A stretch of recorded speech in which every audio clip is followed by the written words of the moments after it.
তো এই যে এনএসএস আমাদের কলেজের মধ্যে যেটা ছিল এবং আমরা যেহেতু রাজ্য স্তর ন্যাশনাল স্তর পর্যন্ত একটা জায়গা দখল করে রাখতে পেরেছিলাম, একটা যে সম্মানের জায়গা, একটা গুরুত্বের জায়গা, আমরা আশা করবো আগামী দিনেও এই কলেজের ছাত্রছাত্রীরা এনএসএস এর সাথে সক্রিয়ভাবে অংশগ্রহণ করবে এবং সেই জায়গাটাকে ধরে রাখবে।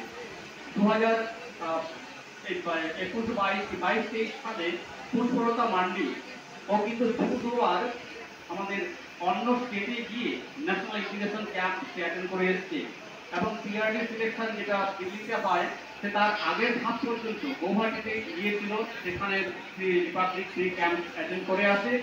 এটাও একটা বড় অ্যাচিভমেন্ট, কারণ এই পুরুলিয়া ডিস্ট্রিক্ট থেকে 2 থেকে 3 জন সেই সুযোগটা পায় এবং অল ওভার ওয়েস্ট বেঙ্গল থেকে হয়তো সেখানে 10-12 জন স্টুডেন্ট সিলেক্ট হয় যারা পিআরডি ক্যাম্পে যায়, 20 জন সিলেক্ট হয়।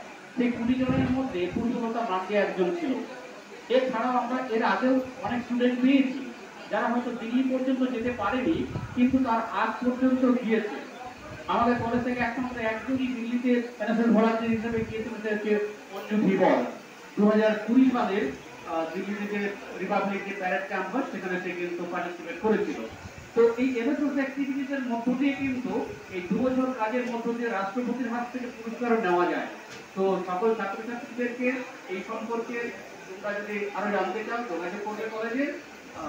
এনএসএস থেকে তোমরা ধরে রেখে এর মধ্য দিয়ে অনেক কিছু শেখা যায়। এখানে নিখাত উপস্থিত রয়েছে ইংলিশ ডিপার্টমেন্টে। নিখাত একজন অ্যাক্টিভ এনএসএস ভলান্টিয়ার ছিল, প্রচুর অ্যাক্টিভিটিতে পার্টিসিপেট করেছে কালচারাল প্রোগ্রামে, অথচ সে আজকে ডিপার্টমেন্টের টপার হিসেবে প্রাইজ দিচ্ছে। এটা দেখে আমার অত্যন্ত আনন্দ হচ্ছে, গর্ব হচ্ছে। নিখাতকে অনেক অনেক ধন্যবাদ। এবং সে কিন্তু একজন এনএসএস ভলান্টিয়ার ছিল। এই এনএসএস করলে পড়াশোনার ক্ষতি হয়, এই কথাটা ঠিক যুক্তিযুক্ত নয়, অনেক কিছু শেখা যায়। ধন্যবাদ সবাইকে।